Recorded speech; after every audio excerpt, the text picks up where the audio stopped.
All right, we're going to go ahead and get started. This is informal, so I know people, my department heads are sitting around like, uh-oh, what's next? But this is very informal.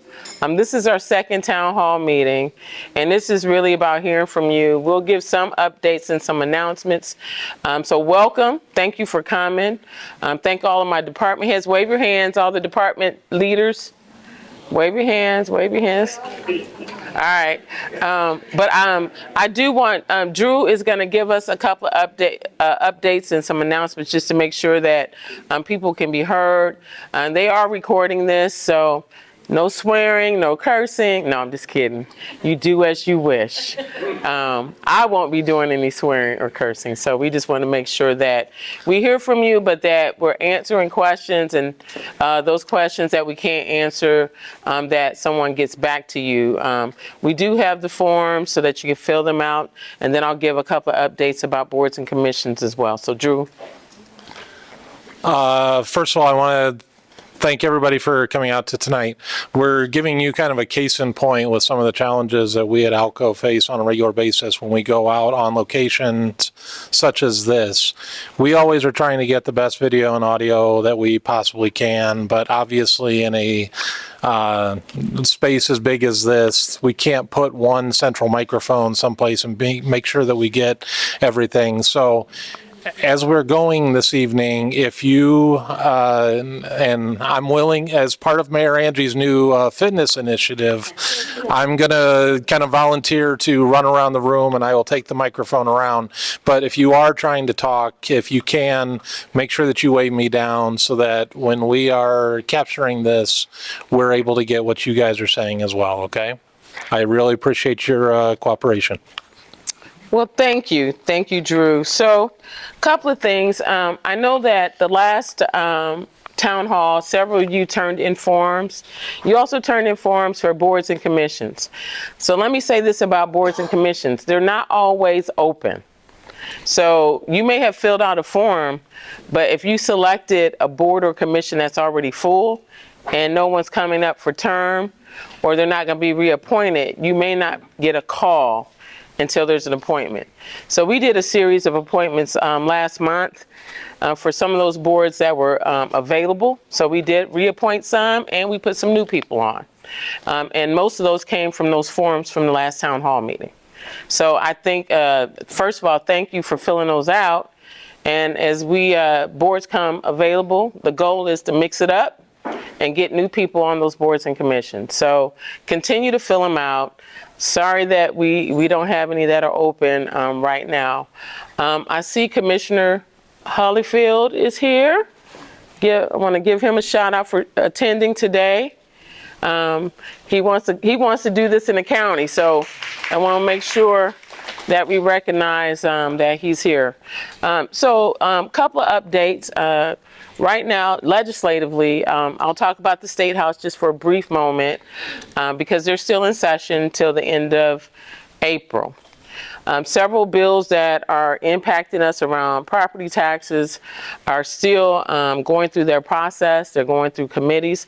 I encourage you to go out to iga.in.gov, iga.in.gov, and watch those meetings and those committee meetings and those hearings. There's a lot of information that is happening, a lot of things that are happening that impact us directly.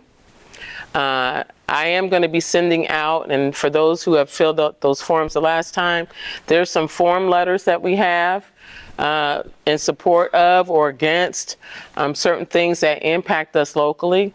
I don't know if you've been following, but with property tax, some changes with that could impact the money that we receive in our general fund. We receive about $29 million, and it could significantly impact us anywhere from $5 to $12 million, depending on what those amendments are. And again, those are monies that are directly for services in Michigan City, so that's important. Last Thursday, I did testify on House Bill 1448, asking them not to prolong our payments that are owed to us. There was a lost revenue of wagering gaming tax revenue when the Hard Rock Casino was being built, and it was passed in 2019. Unbeknownst to anyone, we were supposed to receive funds through this year. And 5.7 million we should have received already, and approximately 2.2 million this year. Well, the amendment that was passed, we will not get a dime until next year. So, and then it will go across 5 years that we'll receive that money back. So it was an overpayment to the city of Gary to the tune of, it's going to be almost $18 million between us and East Chicago. So having it written in stone, I guess, is better than nothing. So, so that was the outcome for that. So they did have an amendment. It looks like we'll start receiving our money next year, which I don't know if that's a blessing in disguise with everything that's happening with the property taxes. So, so that did happen last Thursday. There's also a road funding bill. I haven't seen the amendments, but what I've been told is that the amendments are favorable for Michigan City and cities about our size. The road funding bill was initially going to force us to impose a wheel tax on the community. And in its original state, we would have to pass a wheel tax to even get CCMG money. CCMG money is the money we get as a match to do our roads. How much do we currently get, Mayor? Well, this year, we're getting $1.5 million from CCMG as a match. We are a 50% match.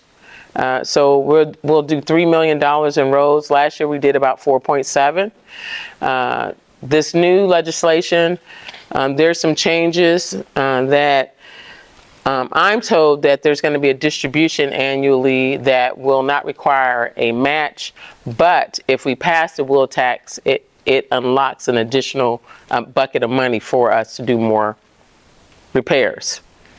So it's a carrot that they want to, again, for us to get more money. So. So those are some of the things, but I encourage you to watch those meetings, because I know that those amendments are going to be coming through next week. And I think they have to have everything finalized by the 15th of April. And then it goes into the crazy part. And that's when they have to finalize their budget for this year. So there's really nothing that the city can plan for until that session is over. Before I leave that, any questions about state, what's happening downstate? Any question? Yes. Last time you were explaining about the size of the city or the mid, I can't remember what the Third class, second class yes. city. So that died.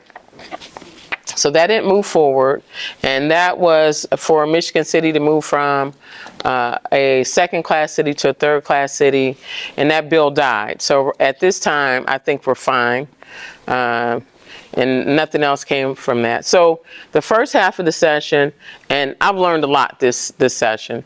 If it didn't get to a committee hearing or whatever, it pretty much died. So now we're in the second half where the bills that were passed in the Senate now go over to the House, and the bills that passed in the House now go over to the Senate, and then they do their thing, and then they go either back to committee or they pass amendments, and then it's brought to the floor. So that's kind of where we're at, but we need to do like Schoolhouse Rock and do one of those kind of videos to kind of explain this, but it's an interesting session, and like I said, there's a lot of things that impact Michigan City, so I'm trying to keep watch of that. Any other questions or comments? All right, easy enough. So couple of things, couple of announcements. I've been getting beat up about these little things in the mailbox. So these are FYIs that have been going into your water bills. And the reason for that, And I want the public to know the reason that these are going in your water bills is a lot of these things were already in the ordinance. We just never followed the rules. Okay? We never followed our own rules. So people feel like we're imposing these new rules. In many cases, they're not new. But I do want to say we want a clean city. We're not trying to impose our will on people, but we do need a clean city. The people who are doing the right thing are doing the right thing. It's really the few bad actors that are making it hard for everybody else. And I think this year we really want to focus on beautification and making sure that neighborhoods are clean. We're going to put a lot of money into cleanups and buy some trailers for neighborhood cleanups and do some different things. We're working on our dumpster program to allow dumpsters to be out for residents to put things in. Not out-of-towners, but residents. And we're trying to work through that now. We're also working through, we just had a meeting today, looking for a place for people to bring their compost. For those that are willing and able to take it to a location, we want to have a place where you can drop things off. So our goal is to create, if we're going to be more restrictive, because we need to follow our rules, we also need to have alternatives. So we're working through that because it's coming like in a few weeks. So those are things that we're working on. But when we did Did You Know, the first one in the water bill, it just talked about materials that we won't pick up. And I shared a lot of pictures of things that people are putting out. Building materials, no, right? We shouldn't be putting out all these things. And one of the things that we talked about with our code enforcement people as well is we need to make sure that when people come in for these permits that they follow their disposal plan, that they have a disposal plan. We had someone, thank goodness I don't remember names that well, but came in because they got fined and cited and wanted me to give them a discount when it would have been half the cost if he just went and got a dumpster. Right? So now we have to go to court, do all this stuff when you could have just gotten a dumpster and done it yourself. So we are not giving discounts for that. We just want to make sure that, you have your garbage out by 7 o'clock on your day. That's what the ordinance, 7 o'clock in the morning, put your garbage out, take it out the night before. We missed ours. They came out early. They never hit my neighborhood early. But we never have a lot of garbage. We have more recyclables than we have garbage. Make sure the lid is closed. Like I said, no building debris, which we thought was an easy one. We've started working with the apartment complexes on their totes and getting dumpsters. These tenant evictions, we won't pick those up. But again, we're still working through this. We're not charging people right now. It's really about educating the public first. We need to take the time to educate people before we start charging folks. We need to give time. We need to make sure we give notice and that people understand that. As far as illegal dumping, we've seen an increase in that last year. And I think, again, a lot of the repeat offenders and people who are doing this are repeat offenders. But we just want to make sure that if you see something, call it in. Let us know. I've had 2 residents send us video of someone dumping in their alley, and we couldn't get the license plate quite. But again, we got people who don't live here that are just coming through and dumping. And the more information you can give us, the better. We need your help in making sure that happens. Our spring cleanup, and this is important. Our spring cleanup starts in a week. You need to have your stuff out on Sunday for spring cleanup. You need to have it out. So go home this week, everything that you have. If you need to put something out, this is your freebie.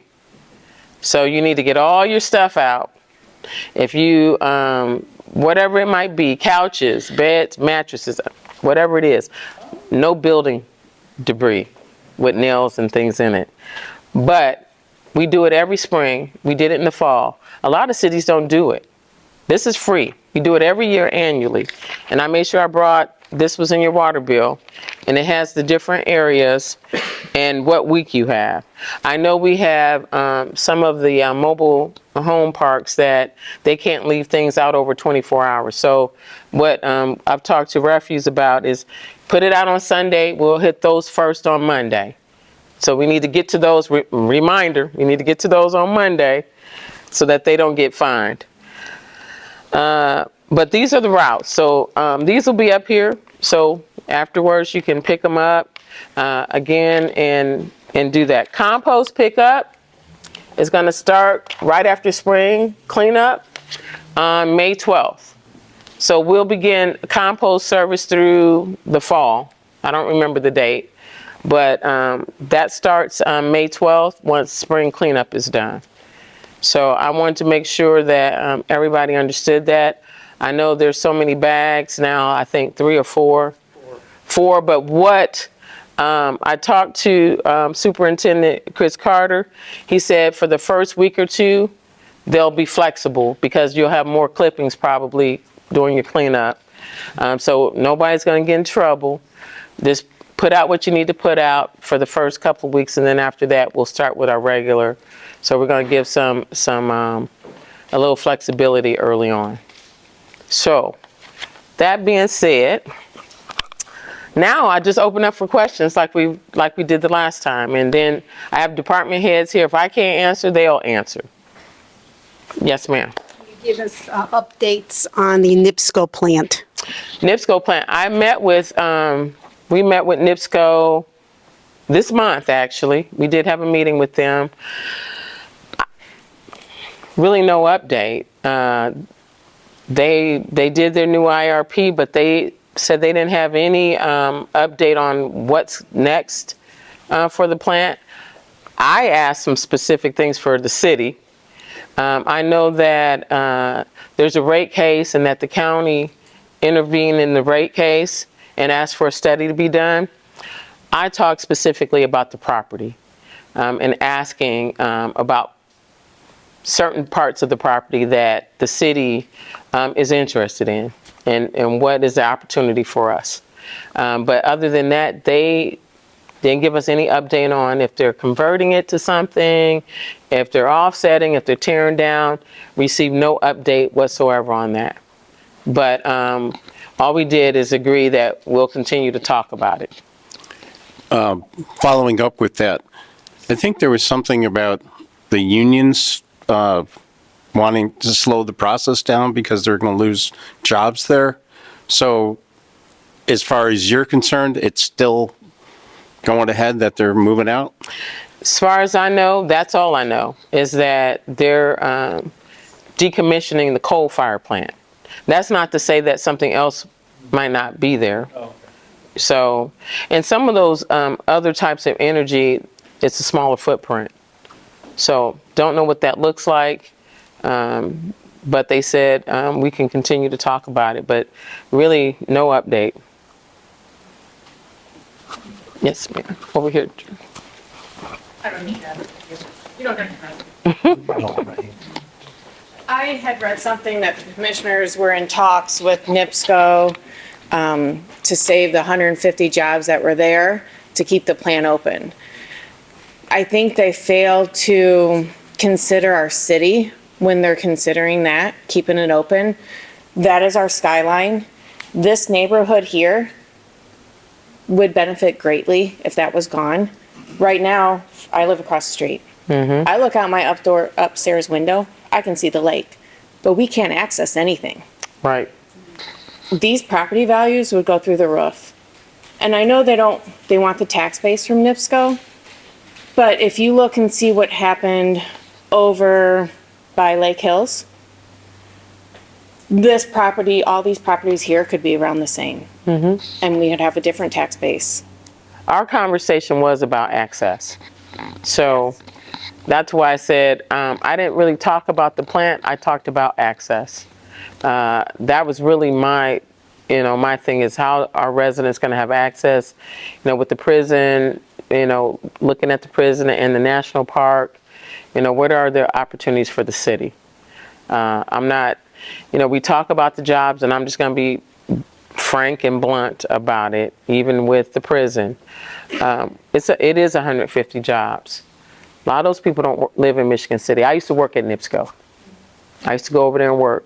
A lot of those people aren't Michigan City residents. I'm just going to be brutally honest with you. They live everywhere. Just like at the prison, a lot of those folks don't live here. So it's a little bit of both things. There's a balance. My priority is looking forward for Michigan City, and access is part of that on the west side. So, yes. Hey, Tommy Kolovic, do you have any updates for us on the blighted city-owned build structure at 6th and Willard? Yes. So that was money that we were receiving from Congressman Frank Mervan. I don't think we're going to get the money now, okay, because of all these changes and cuts. I think because of the way we structured the request, because you start using terms like disadvantaged, that's a code word for them for DEI. And so we start talking about resources for veterans. Everything we requested was really a necessary thing for that building. And they had earmarked $500,000 for that building for us that we thought we were going to get this year. And my understanding right now is that it's on hold and it may be cut. So with that being said, we have to regroup to figure out what we're going to do. Because we had solar panels, we had all kind of things that were going to happen there. And right now, I don't have an update.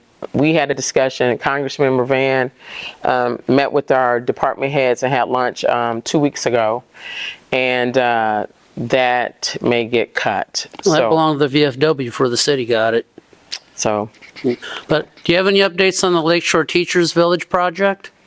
No, that one isn't at the top of the list for us. So I haven't talked to school about it. We haven't had any talks about it. So, Okay. But it's unfortunate that that project. It's a great project at 6th and Willard. So we may have to figure out a different way to fund it and to get it back moving on to the neighborhood. By the way, they sold the Pine Elementary, old Pine School on 500 East. I didn't know that. Yep. We'll talk about it. It's under private ownership now. Thank you. Mayor, there has been a lot of announcements about different housing complexes that are being built. And, we all remain hopeful that Memorial Hospital will be developed. But can you give us a little idea of the housing development along Tryon Road and the I guess it's 5th and Pine, medium income, lower income?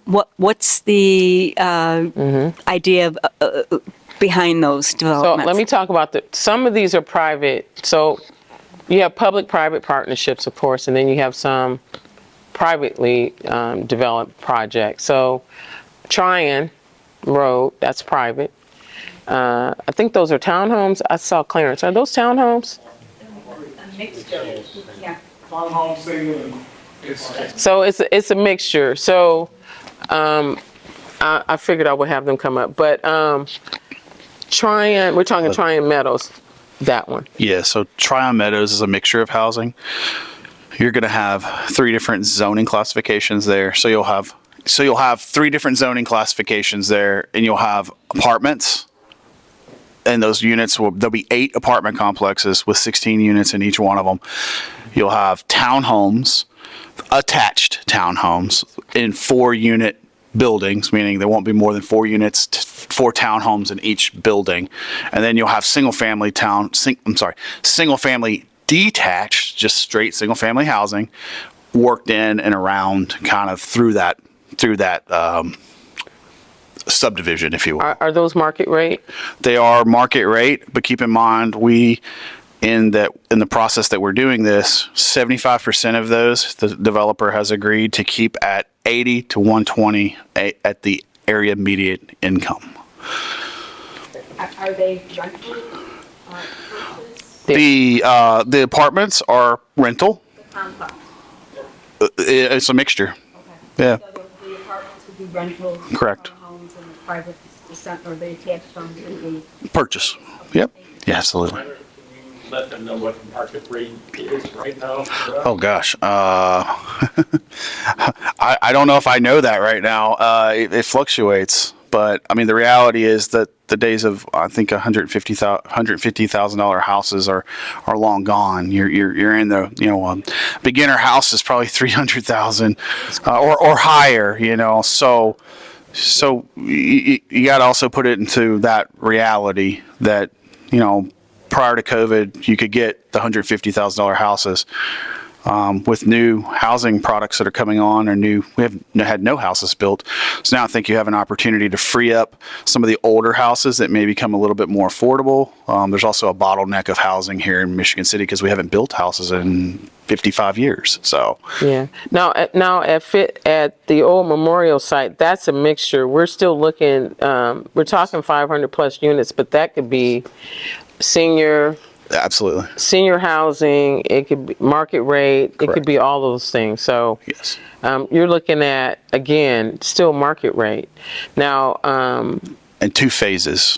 So we're just in the first phase, and there's 7 acres of land there. So we're in the first phase of that. Now the other project that's workforce housing, again, a difference. Can you explain that, or Clarence? I may even have Wendy come up here, and she knows more about that than the workforce, like the AMIs. We've actually had discussions about that.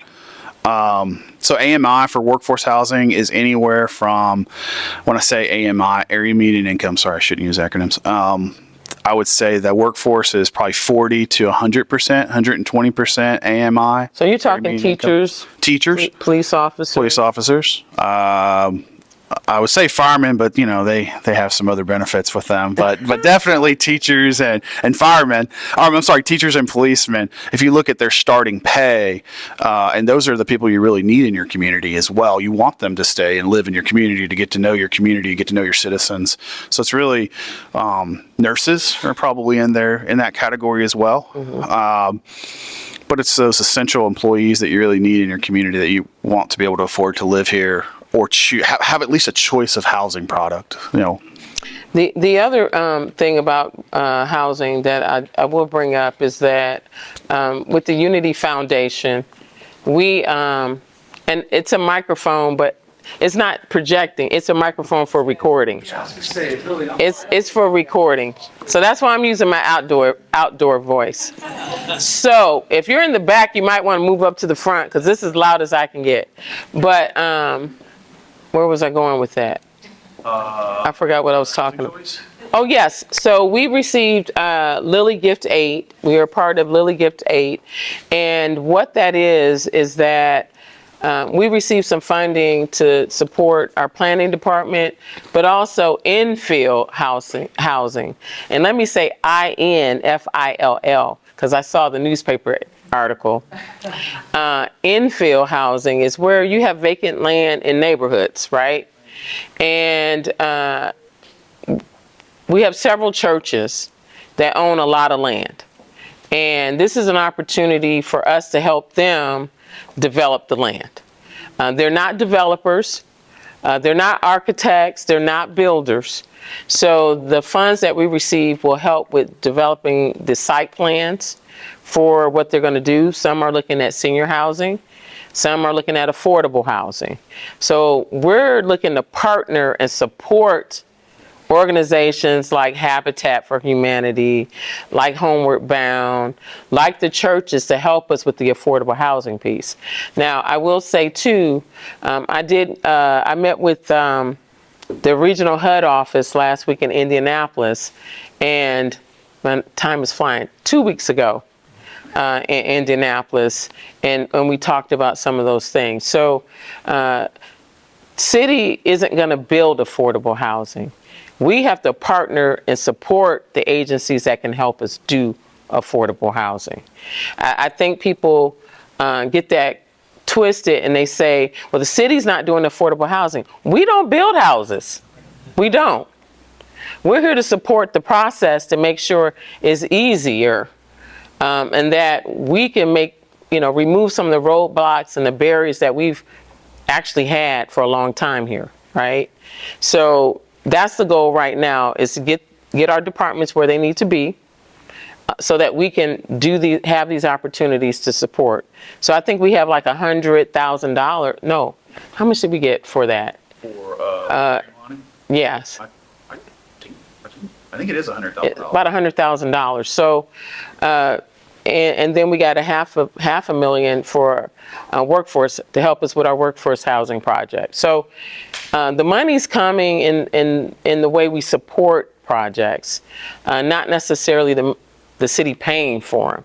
I think that's where we hear that a lot. Well, they're not doing we're not building any houses. We only can support the process. Yes, ma'am. Not to belabor the point, but with this private development, for example, on Tryon, do they have also plans for the infrastructure, roads infrastructure? Because that's going to be a big impact in that area. Oh, okay, thank you. So as part, I'm sorry, I grab it like I'm going to project to you guys. As part of the Tryon Road project, that has a housing TIF associated with it, which you might hear TIF, tax increment financing is what it stands for. This is a housing TIF, and the reason why we mixed the uses there is because they pay different taxes, right? You pay 1%, 2%, right, for different product types. There is a road infrastructure there that Mr. Warner, the city engineer, has reviewed. It will become a city road once it's built, but the TIF part of that will be returned to actually build that road infrastructure. So that's all the sidewalks, your street pavement, your sewer lines, your water lines, things of that nature that's going to go under the road. Think about it like that. But since they took the money, or the carrot, if you will, that's how we can require them to hold 75% at the 80 to 120 AMI for those units. That's kind of the carrot that Mayor's talking about. Like, we don't build the houses, but if you take the money, we can actually put some requirements on it. And we're just kind of getting to that as a city, of creating like the carrot and sticks, or rather than a stick, it's more of a carrot that we're trying to dangle out there. So we're just now getting there. And hopefully we'll get to a space. You have to build a couple first. I was in Virginia, and they require 20% affordable, in their ordinance. We're not there yet. We got to get one or two built before we can get there. So we got to complete projects first. So the next question, same on Tryon, because that's kind of where we live. What about the traffic? We're sort of used to our low use area, bringing, I forget how many units you said are going in there, but I assume traffic studies were done and all that. Maybe one of the engineers, or you can speak of it. Yeah, and that's why we need new roads over there. Tim Warner, city engineer. Yeah, basically what we're going to be doing in the future or the next few years is looking at traffic counts on all of these development areas as they build up. We'll see. These are long-term 3-4 years yet down the road before we get some of the houses in there. So, but we want to keep an eye on that. We're trying to put some of the cart in front of the horse. We're getting grant monies to do studies for traffic safety at intersections now. One of the things we're looking at is a possibility of roundabouts to help with some of our signal problems we have, like Cool Spring and Woodland, because there's backing up with all the traffic at Joy School and things there. So we're trying to get ahead of the game here on some of these things. So yeah, we'll be keeping a good eye on traffic.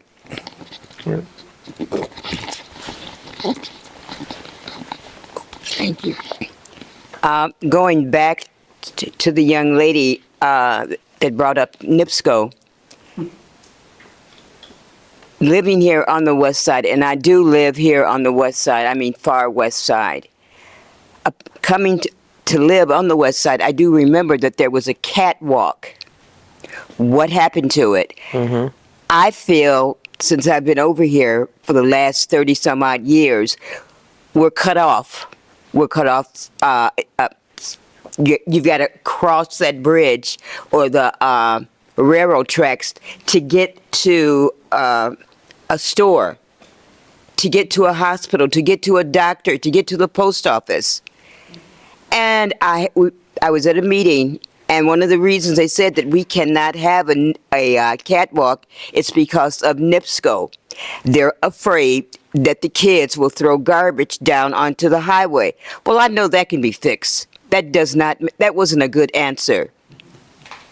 But can we get that back? Because as it stands now, I feel like I'm cut off.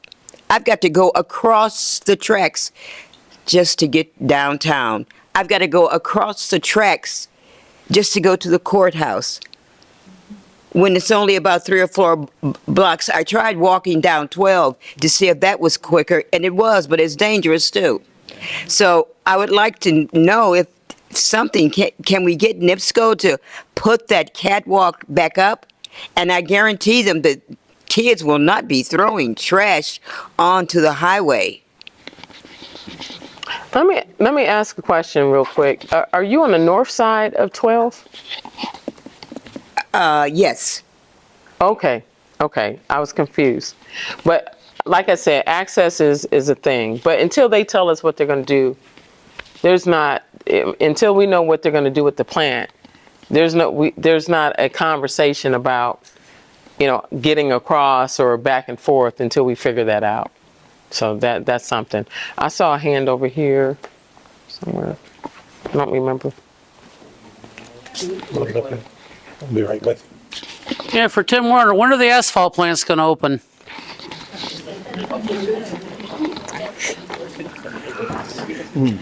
I think they're open. Tommy, usually mid-April. Since we had a little bit of snow today, it's still a little bit cold. Really what most of the manufacturers of the asphalt are looking for is some standard warm weather to be consistent over a couple of weeks, and that usually is mid-April. So that's what I hear so far, like 14th, 15th is when the plants will be opening this year.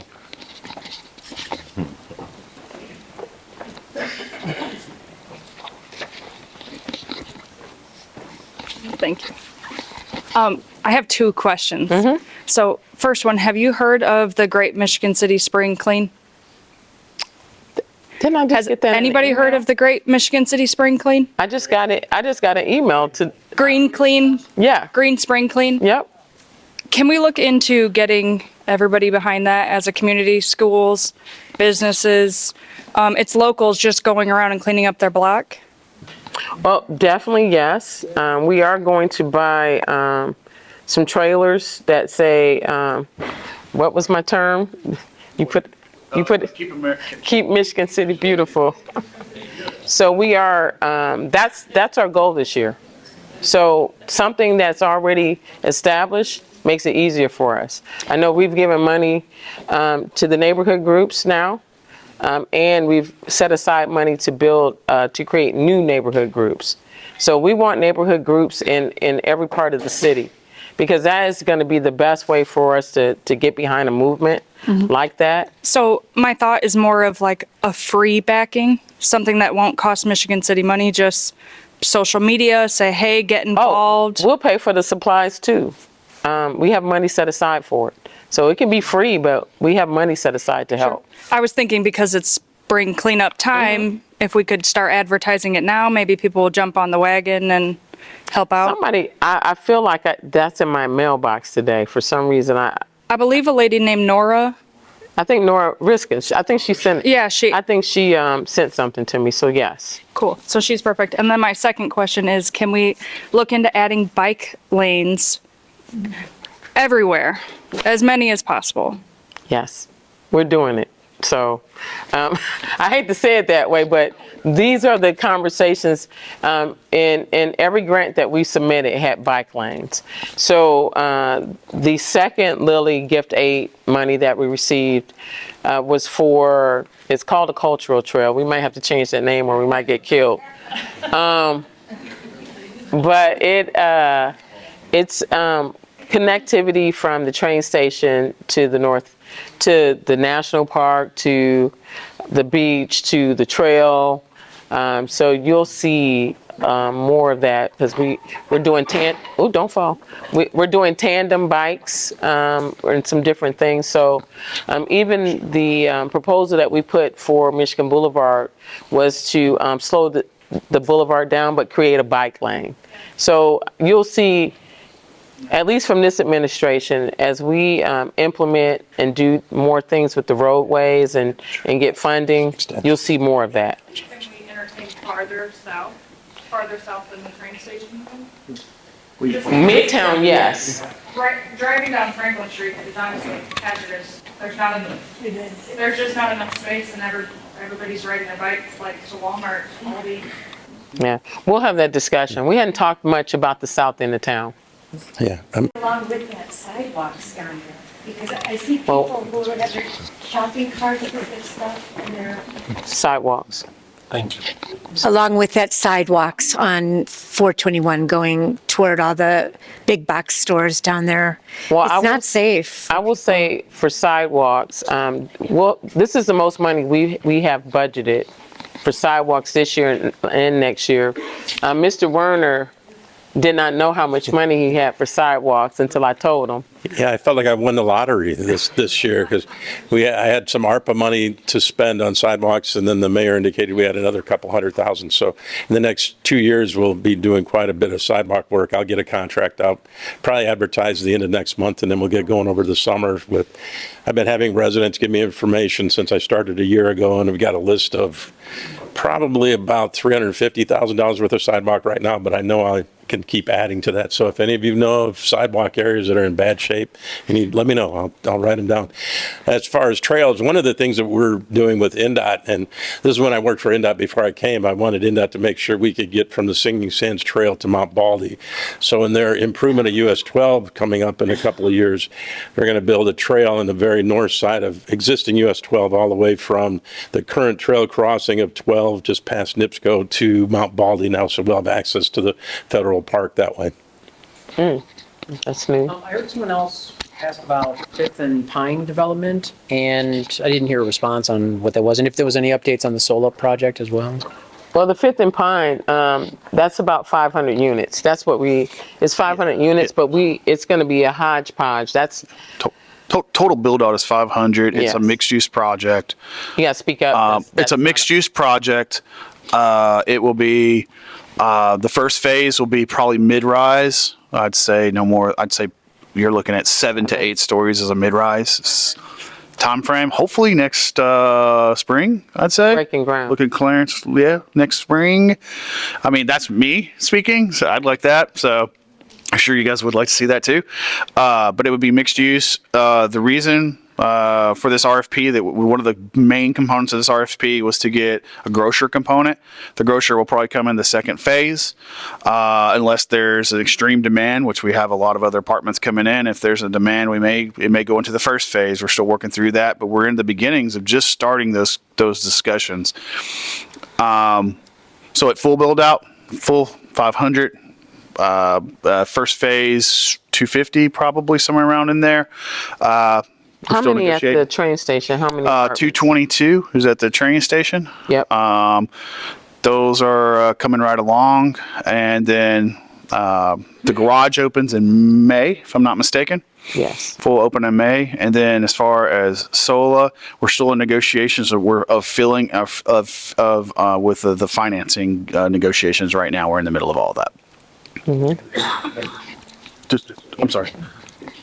I guess the question, when you hear hundreds of units, how does that proportion out to services? You know, when you're scrambling to try to get more money for Michigan City, obviously the taxes of these people pay something in to get more services, but are there enough people or trained people to fulfill these services? Well, let me say this because I can say it now. I couldn't say it about police before.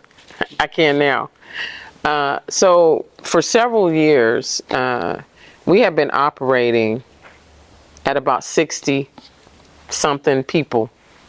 when our full number is 84, and we're at 83. Well, somebody just retired, 82, but we got people in downstate.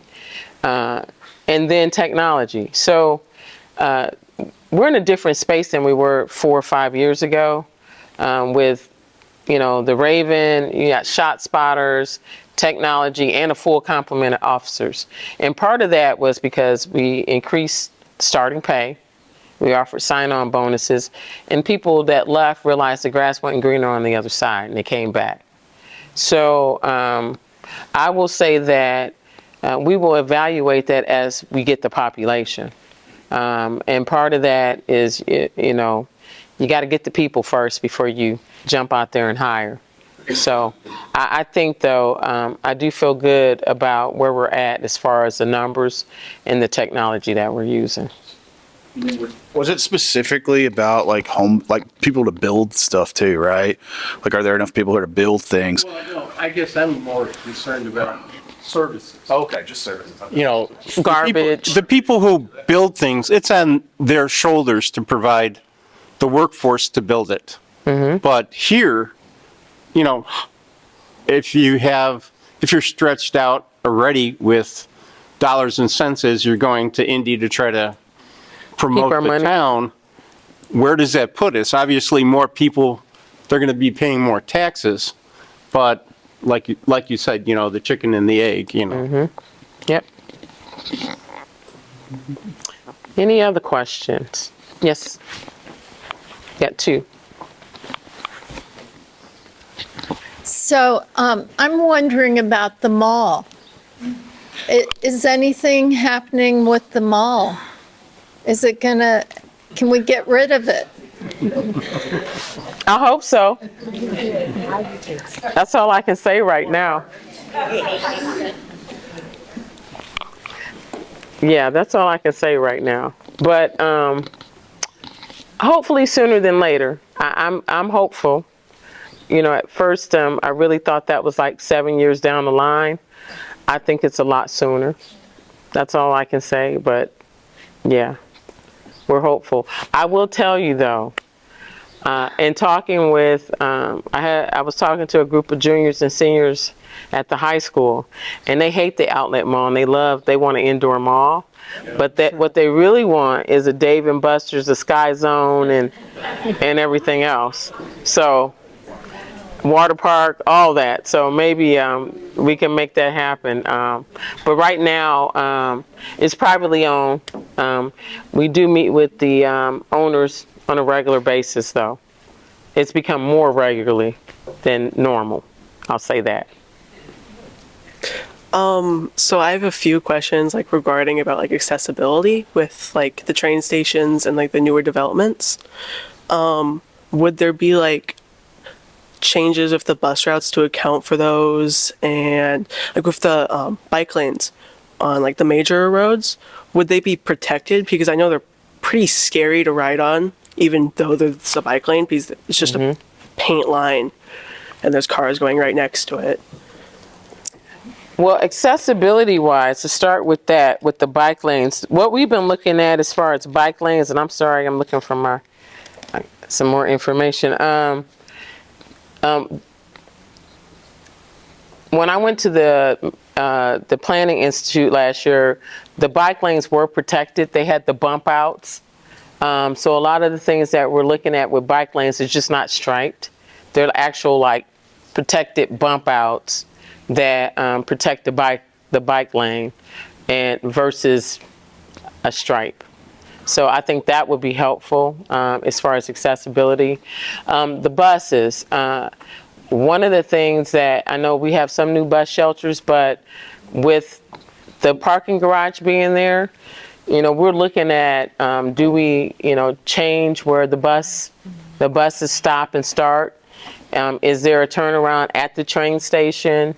All that stuff is being looked at as these developments come online, because you could live downtown, and if there's a grocery store, you may not even have to have a car.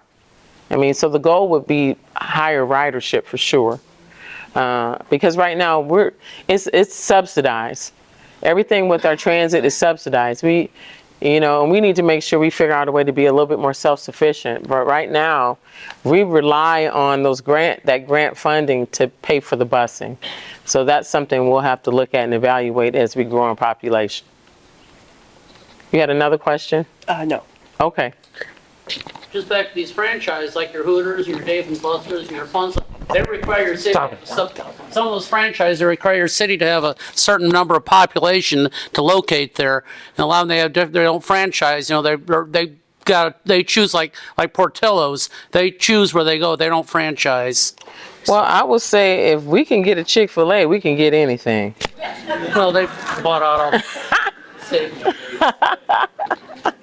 Because they do a study. Yep. They definitely do it. They do a study, so that's funny. But yeah. I just want to go back to the trash question for a minute, or issue. Just for clarification, you may have said and I didn't know, is that compost just for the beginning of summer, or will that continue throughout the summer on our trash day? Yes, through the fall. Okay. Yes. And this is just a curiosity. I notice I don't have trash workers, garbage people working on the back of the truck anymore to wave at or give cookies to. And are we no longer are all of our trucks now just the lift for the regular trash pickup? No, the one-armed bandits are only front, we can only do front, in front of homes. So we still have alley pickup, and you have to use rear loaders for that. Okay. But maybe we need to think about a garbage appreciation day or something where they can stop and get all their little goodies. Well, at my house, nobody's on the truck anymore. So if I set something on top of the can, nobody's going to get it but the deer, or the raccoons. So anyways, that made me very curious, but that answers that question. And I'm just going to throw it out there again. Okay. The idea. I will we'll figure something out. The idea of a dog park for the Michigan City community is just another thing I will bring up again, because I think it benefits not only the Michigan City residents, but also our tourism. If you go to a lot of other cities, they will have places where people can take their dogs. And we do have a lot of people come from out of town, and they come with their dogs.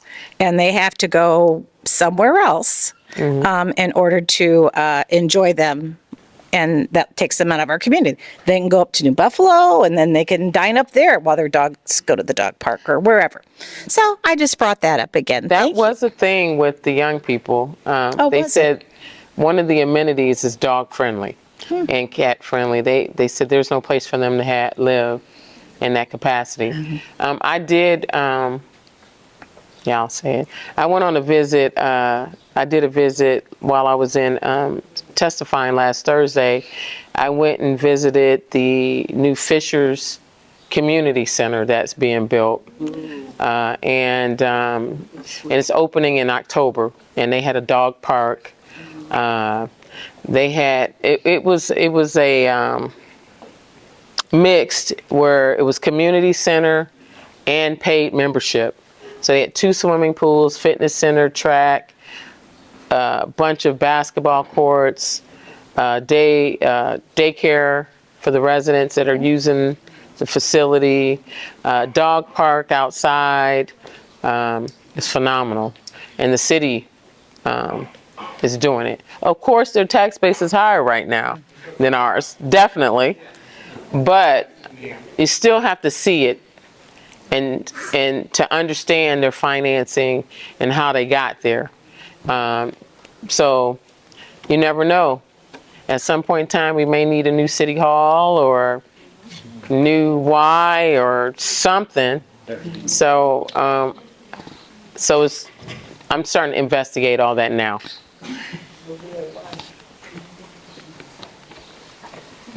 Thank you.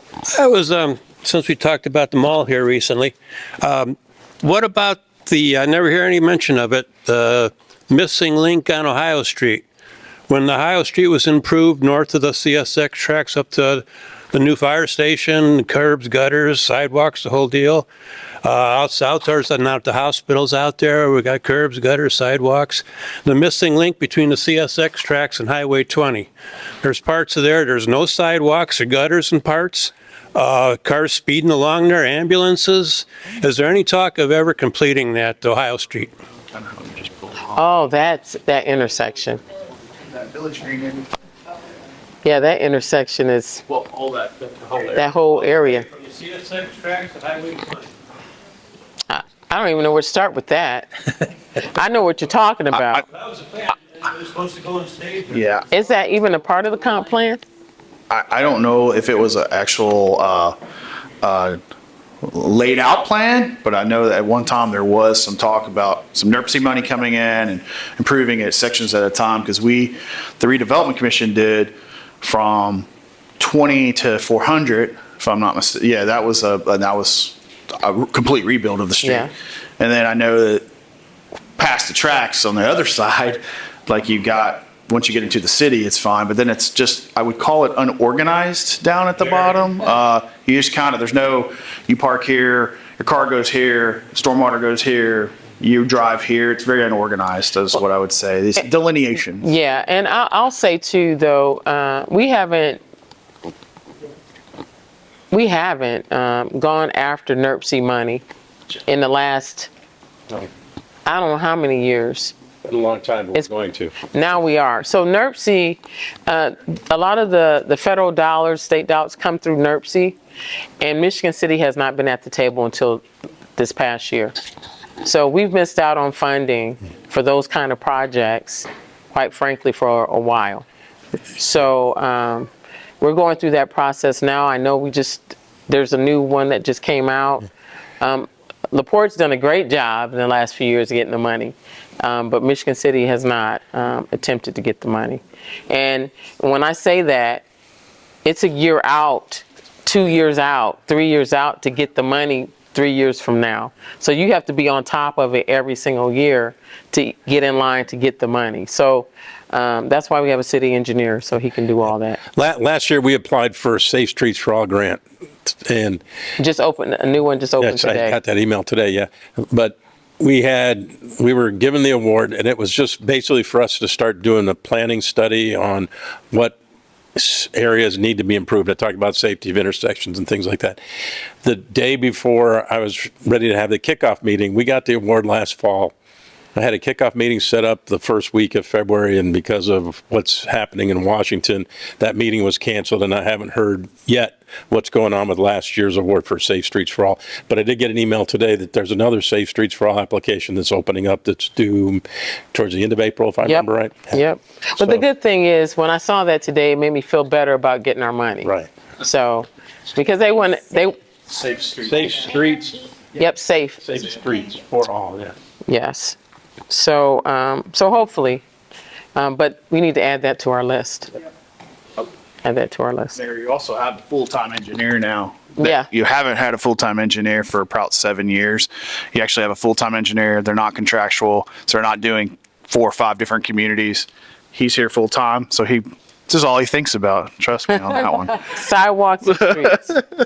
All right. What other questions? I think about some other things like food once in a while. What other questions? On a little lighter note, how's it working out with the two-way traffic now on Franklin? You know, thank you for asking that question. I hadn't thought about it. I love driving down Franklin Street. Well, you know what? No, not a one. So, you know, like I said, I didn't look at social media until the weekend before it was going to open, till the striping was going down. Because, you know, you get a lot of people talking crazy. Well, we have that one accident on Franklin Street, but it's a guy driving through the library. Right. That, you know, but you know, I just think that people don't like change, and I understand it. I think that it's working well. I think it's doing well. It's interesting to see things down there. I've been, you know, I'm asking our event planner, I've asked him to figure out how to get an ice skating rink down there for the holidays so we can do more downtown. I just think that if you listen to the naysayers and not the yaysayers, you'll never change anything. And I think that was my goal. Was I'm like, if they don't come to the office or file an official complaint, and they're just on social media, blah, I don't get involved. I don't. They either call my office, leave me a message, say something to a department head. Social media for me is just what it is, noise in some cases.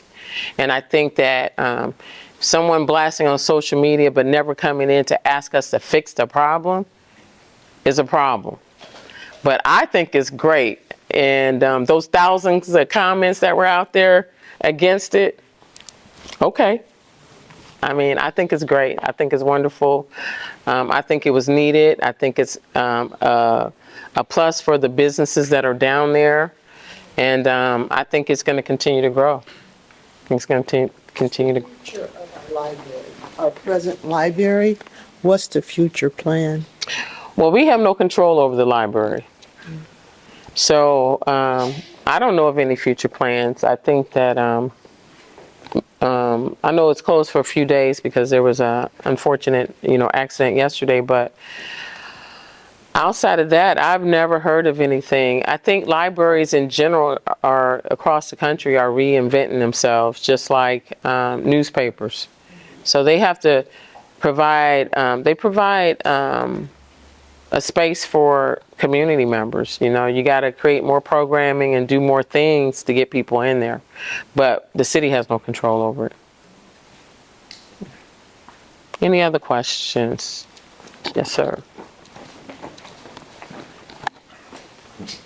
Since we have engineer and planners here, our daughter lives not far from Fishers or Carmel.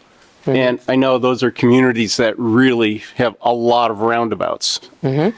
And for somebody who's not used to the roundabouts, for us, it's like a challenge. But I understand that they're supposed to be more safe. Yes. And you get used to them. We're only talking about one or two, though. Yeah. We're not going to go crazy. Right now in the state of Indiana and most states, I don't know, at least in Indiana, I haven't heard of any fatalities in a roundabout. There's been there's been accidents because people don't yield like they're supposed to, but that's just a side swipe where you drive home. But yeah, there's been no fatalities with the roundabout, whereas any signalized intersection, you have people running red lights, you have people running stop signs. On a roundabout, you can't do that. You have to slow down before because of the chicane and then get into the roundabout and go on your way happily ever after, hopefully. So that's why we love roundabouts. Any other questions? Yes, Kristen.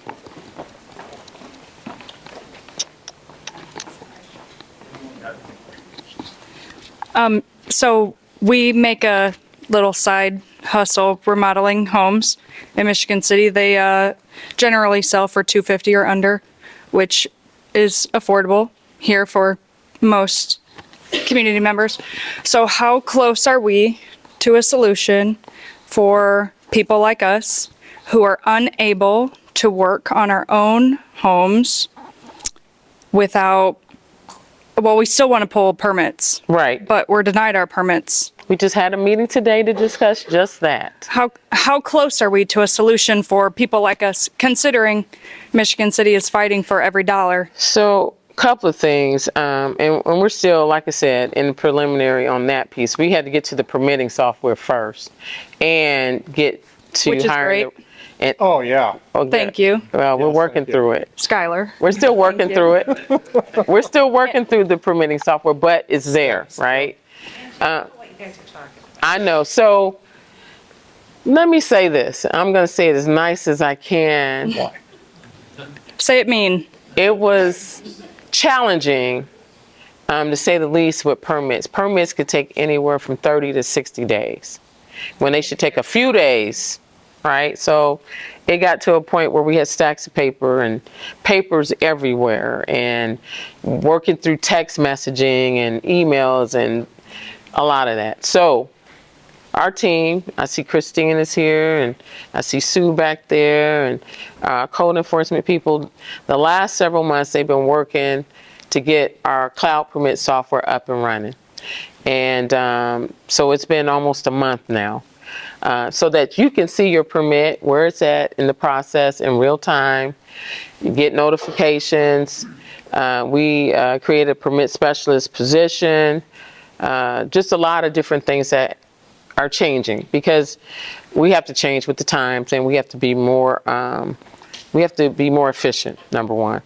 The second part, today, one of the conversations, and this is a conversation I've had multiple times, but I like the Indianapolis ordinance. It gives you a list of things that you can do, regardless if it's your house, your rental property, whatever, that you can do, and it spells it out. I like this ordinance because it says you can do all of these things, and then these few things you have to go get someone to do it, like furnace, electrical, things like that.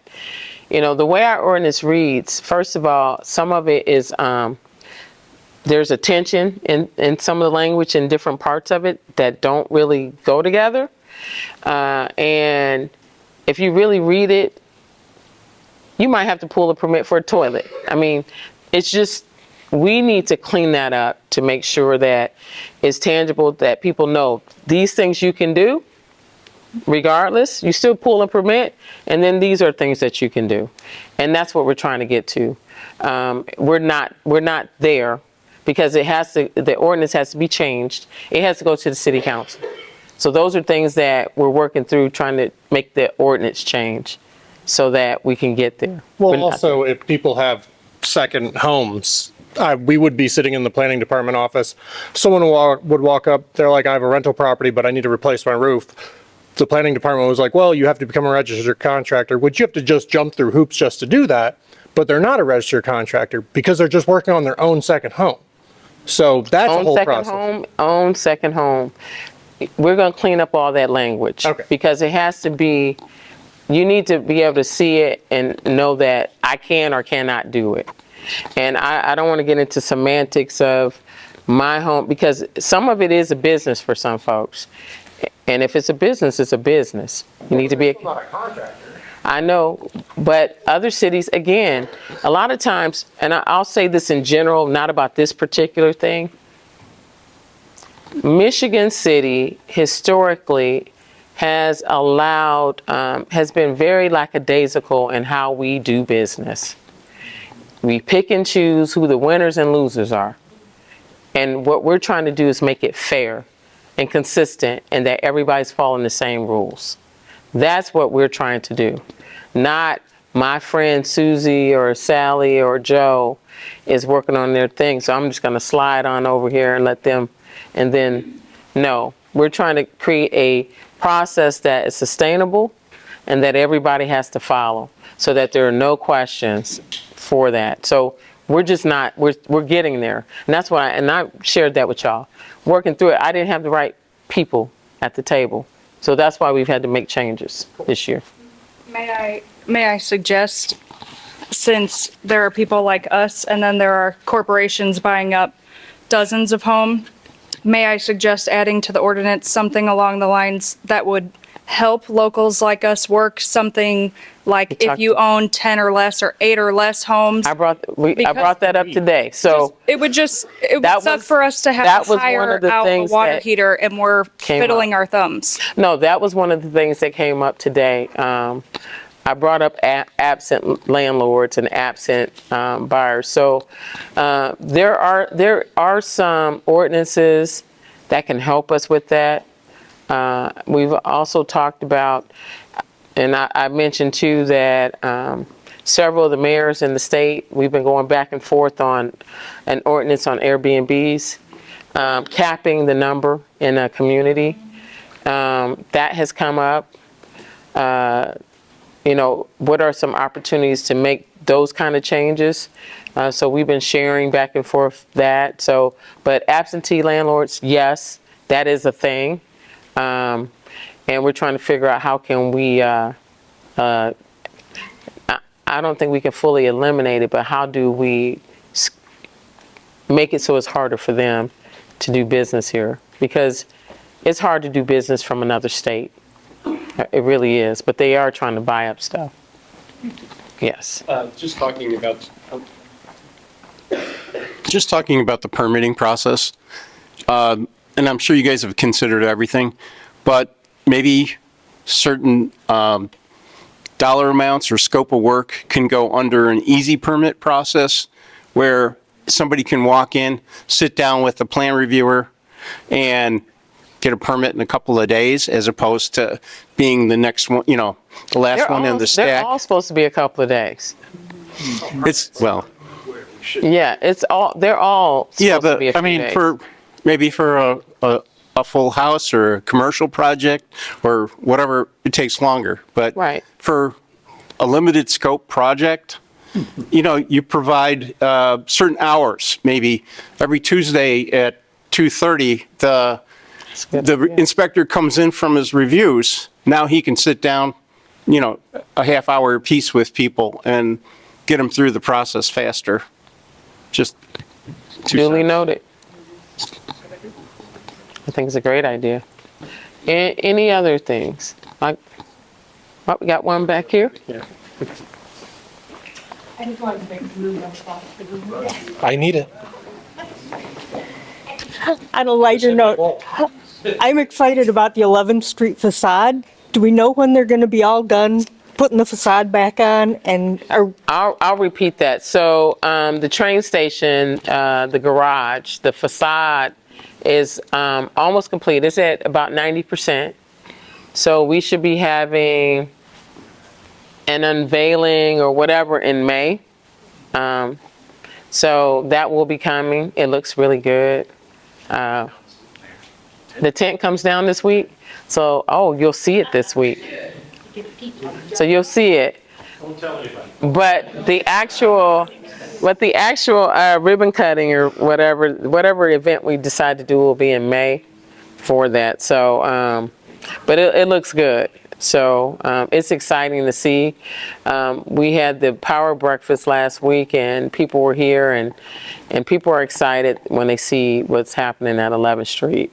And it's interesting, the people that said it would never happen still are saying it'll never happen. But I'm like, okay, whatever. It's going up now, so it's what it is. Anything else? What happened to the 300 totes that you found in there? Oh my goodness.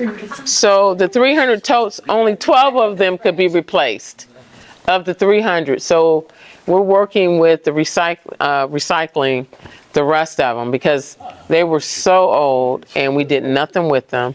So we just lost our money on that. So out of 312, we're getting replaced. Is that correct, Chris? 12. Yeah. Just sitting in a room. So We're getting new ones available? I have to see how much money. No, we have retrieved some from apartment complexes though. I'm gonna let them take my second one. I don't need it. I only use one. But residents, if you have 2 toters and you never use it, call us. We'll come pick it up. We'll come pick it up. We will. Yes. Yes, I was met these 2 gentlemen. I was just wondering who the other young lady was up there. Oh, so yes. So Wendy is our new public works director. So she's been here a month, and so yes. So she'll be around town and doing stuff. She's a certified planner, and so she's been on the team for a month. So helping us to move things along. So that's who the young lady is. All right. All right, let's see. The only other thing is I got a couple of announcements. Well, I got one. We did announce the Move with the Mayor initiative. So the mayor needs to lose some weight, y'all. And I want y'all to help me by participating. Yes, to participate. So we're kicking off at Krieger Memorial Park on May 3rd. And what this is, it's an initiative around healthy hearts, blood pressure, diabetes, all those different things, obesity. But the goal is to really get people moving. So we're doing Krieger Memorial Park, and we'll share the dates. Pullman Field, we're doing Move with the Mayor at the ribbon cutting of the Water Tower Park on May 31st, and then we'll be at the park at the police department in June. So this is a national initiative. Franciscan Health is sponsoring it, and Anthem, our other sponsors, and of course, General Insurance. So the goal is really to get people active and outside. Truly. So a lot of events that you'll see this year as we talk about neighborhood beautification will be outdoors. The goal is to get people outdoors, moving around, including myself, because I'm borderline diabetic and I have high blood pressure, and I know that. But I spend more time running around eating when I remember to eat, instead of doing those right things. So we'll have a lot of different organizations out there helping, line dancing, we'll have taekwondo, you name it, yoga. The goal is to get people active and find free ways to do that, and to bring your kids and be family friendly. So again, kickoff is May 3rd at Krieger Memorial Park at 11 o'clock. And wanted to do Saturdays. I know they used to do Walk with the Doc. It's in the middle of the week, usually on Bible study night in some cases. So again, Saturdays seem to be better. So that's the plan, is that we'll do that. And hopefully it becomes a routine. It's a chance for you to come out and talk to the mayor. Ask me anything. But you got to move with the mayor, though. So I might be out there line dancing or breaking bricks or boards or something. But nonetheless, they should have caught it on TV. I broke a board at the parade, and I was really good. But anyway, the goal is really to be out there. Police is partnering. I know that the police has quite a few events coming up. We have the Easter egg hunt next. We have April 19th. April 19th. Okay. 16th is the stuffing of the eggs at the senior center from 11 to. So if you'd like to volunteer to stuff eggs, April 16th. The gates at 11:30, and we will start the hunt at 12. And then on the 17th, we are doing the business after hours with. Yeah. Gotta start over.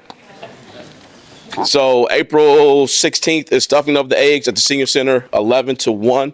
We will be providing light refreshments at the beginning and also lunch for everyone. We're partnering with the fire department and special events for this for the Easter egg hunt. The hunt is actually, the gates will open at 11:30 on the 19th of April, and the hunt will start at noon. Again, that's free to our kids aged from 0 to I think going up to 12. On the 17th of April, we'll be doing a business after hours with the chamber at the police department. It's open to the community. We'll be doing tours, some canine demos, have some other giveaways. We'll provide a light, not a whole dinner, but some light food, nothing too big. I think that's it for now that we really want to announce. Thank you. Also, I do want to announce that how many of you have done the Neighborhood Leadership Academy? I think we got a couple of graduates in here. We just had our first graduation. So the 2025 Michigan City Neighborhood Leadership Academy, the applications are open. Aaron, wave your hand from the EDC. And we have Lily back there. They have applications. And I'll just read it. This free transformative program is designed to empower Michigan City residents 18 and up to become active leaders within their individual neighborhoods. And they were from all over Michigan City. This unique initiative offers participants the opportunity to develop essential leadership skills, engage with local government officials, and contribute meaningfully to neighborhood development through an asset-based lens. We have our department heads that participate each week. You get a great meal from different restaurants each week. All classes take place from 5 to 8:30 p.m. with the exception of the Cornerstone class, which is on a Saturday. But all of the classes are on Thursday evenings. from 5 to 8:30 p.m. So they have applications over here if you're interested.